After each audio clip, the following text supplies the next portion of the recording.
DJ Dilip Babu Chhaparpara. Mobile number 9399367951।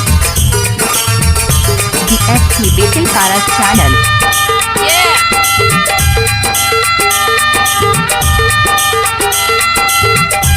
Mix by DJ G smart को खुर्शीपार चौकी टोला वाले। दिलीप कुमार पोटे कलवा वाले।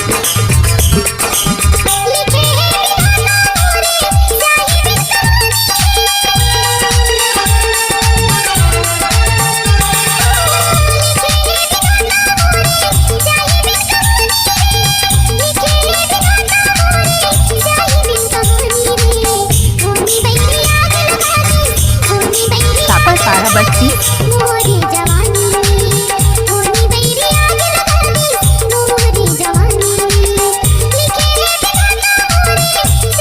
डीजे दिलीप कुमार बोलते।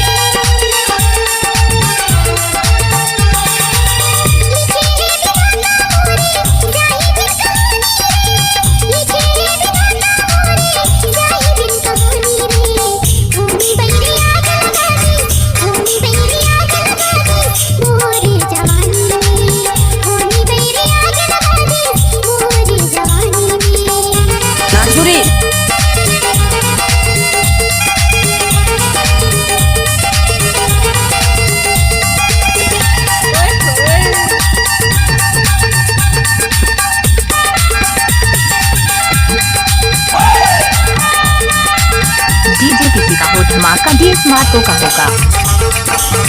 DFT Betil Para channel.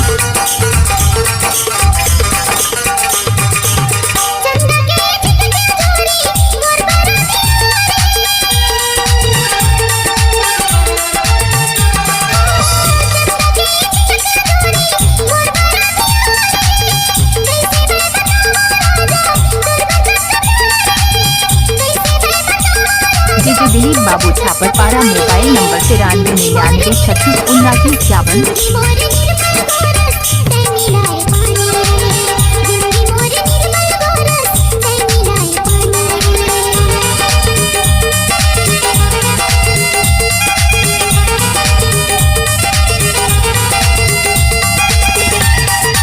DJ Dilip Kumar बोलते। Mix by DJ G smart को खुर्शीपार चौकी टोला वाले। डीजे जी स्मार्ट को।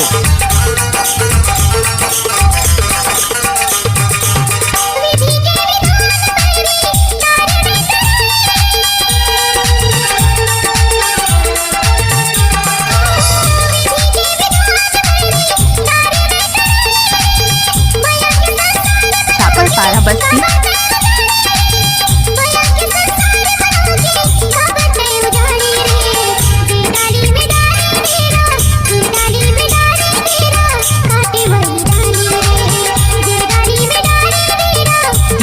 बेतिल पारा चैनल।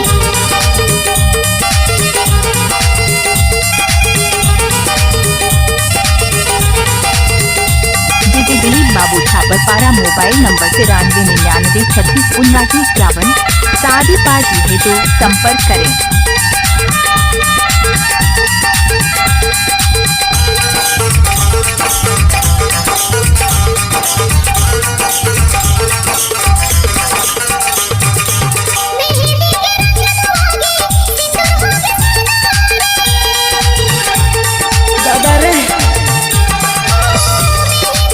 डीजे दिलीप कुमार बोलते।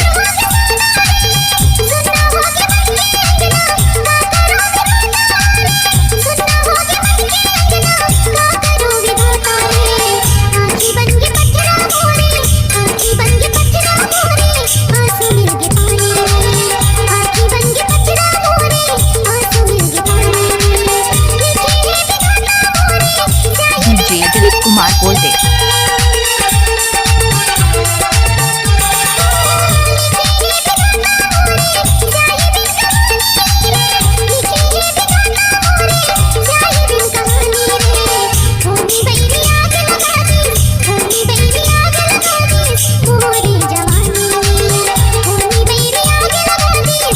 दिलीप कुमार बोलते कलवा वाले।